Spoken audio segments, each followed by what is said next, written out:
नमस्ते, जय श्री राधे कृष्णा, राम राम। भगवान करे आप सदा बहुत बहुत बहुत खुश रहो। तो मटेरियलिस्टिक वर्ल्ड में हम रह रहे हैं, इसमें सामान बहुत इकट्ठा किया जाता है घरों में। तो इसी से रिलेटेड है मेरी आज की कहानी। अंत तक सुनिए कि क्या करना चाहिए क्या नहीं करना चाहिए। एक बार भगवान बुद्ध जो थे वो अपनी यात्रा में निकले हुए थे ज्ञान देने के लिए। तो रास्ते में एक जगह राजा के महल में उनका पड़ाव था। तो राजा ने जाते समय उनको बहुत सारे वस्त्र दिए उपहार में।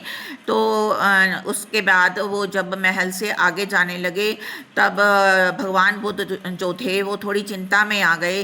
उन्होंने देखा कि मेरे भिक्षु जो हैं वो इतनी भारी भारी गठड़ियाँ सर पे उठा के लेके जा रहे हैं, इससे तो इनको सामान इकट्ठा करने की आदत पड़ जाएगी।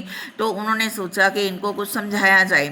तब उन्होंने अपने भिक्षुओं से पूछा कि अच्छा ये बताओ कि अगर गर्मी हो तो तुम्हें ओढ़ने के लिए कितनी चादर चाहिए। उन्होंने कहा एक। उन्होंने कहा अगर वर्षा ऋतु शुरू हो जाए तब तुम्हें कितनी चादर चाहिए। कहते दो। तो फिर उसके बाद उन्होंने तीसरा प्रश्न किया कि अगर या क्या कहते हैं सर्दी आ गई तब तुम्हें कितनी चादर चाहिए। उन्होंने कहा तीन। तो फिर उन्होंने कहा कि बाकी का तुम क्या करोगे, ये तुमने जो इतना सारा इकट्ठा करके सर पे गठरी बांध के चल रहे हो इसका कोई उपयोग नहीं है, ये सब तुम्हें कष्ट देगा, इसलिए तुम उतना ही रखो जितनी तुम्हें ज़रूरत है। क्योंकि ये सामान इकट्ठा करने का लालच पड़ जाता है और इस लालच का कोई फ़ायदा नहीं होता।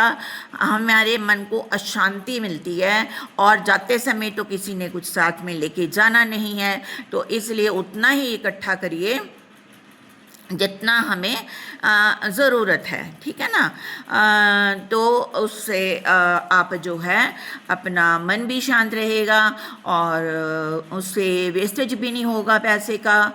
तो इसी कबीर जी ने भी तो कहा है कि प्रभु इतना दीजिए जामे कुटुम्ब सुमाए, मैं भी भूखा ना रहूं साधु ना भूखा जाए। कि हे प्रभु मुझे इतना दीजिए जिससे मेरा परिवार चल सके, जिससे मैं भी भूखा ना रहूं और मेरे द्वार पे अगर कोई साधु आता है तो वो भी भूखा ना रहे, क्योंकि ज़्यादा होने से कष्ट ही होता है और इस सब कुछ यहीं छोड़ के हमने जाना है।